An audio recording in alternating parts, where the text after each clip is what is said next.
कि जिसका जमीन है तो वही लेगा, जिसका जमीन है तो वही लेगा। तो हम गरीबों कहाँ जाएंगे? हमें को दो, मृत्यु दंड दो। हमारा जमीन छुड़ा रहा है तो हमको जहर दो।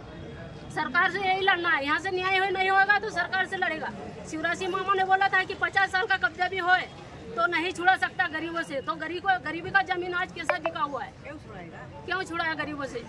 इसलिए हम सरकार से और कलेक्टर महोदय जी से हम इसके न्याय लेने आए कि गरीबों का साथ में क्या आंदोलन हो रहा है। इसे हमें परेशानी कर रहा है। गरीबों को 150 परिवार है, उसमें हम बारी बारी से बंटवारा से मतलब हम उसमें मेहनत कर रहे हैं। मोल से पानी ले रहे हैं, मोल से हम उसमें हमारा गरीबों को पालन पोषण उसमें हम कर रहे हैं। और इसमें हमें इतना परेशानी कर रहा है गरीबों को, तो हम कहाँ जाएंगे? माल गुजारों ने जैसे गरीबों को लाया, वसीयत करवाया, कुछ करके नहीं दिया। ये जमीन तुमसे कोई नहीं छुड़ाएगा।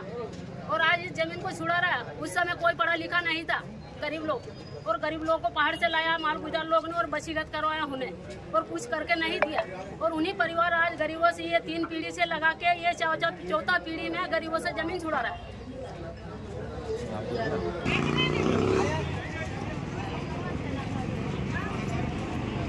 हमने तो नहीं देखा होगा, पर ये गवाह है वो दिन का पुराना समय का है कि कब से बेटा है उस जमीन में ये गरीबों 3 पीढ़ी निकल गया।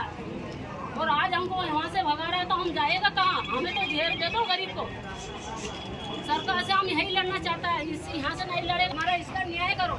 ये क्या अन्याय हो रहा है? बोलिए खड़ा। चलो बोलिए खड़ा। एक मिनट। डबल समस्या है आपकी?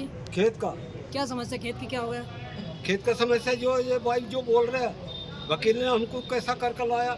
हमारा बच्चा भी शेर ने खा गया। ऐसा जंगल था, उसी जंगल को, उस जंगल को हमने सफा किया और हमने उसका काश्तकारी कर रहे हैं। और अब उस जमीन के ऊपर अच्छा हो गया तो अब ये माल गुजार का पूरा होने मतलब इतना हमारे ऊपर। और फ्री में मेहनत करिए। आपसे क्या जमीन छुड़ा लिया? हाँ। आप वहाँ कब से रह रहे थे? कौन? आप वहाँ कब से रह रहे हो?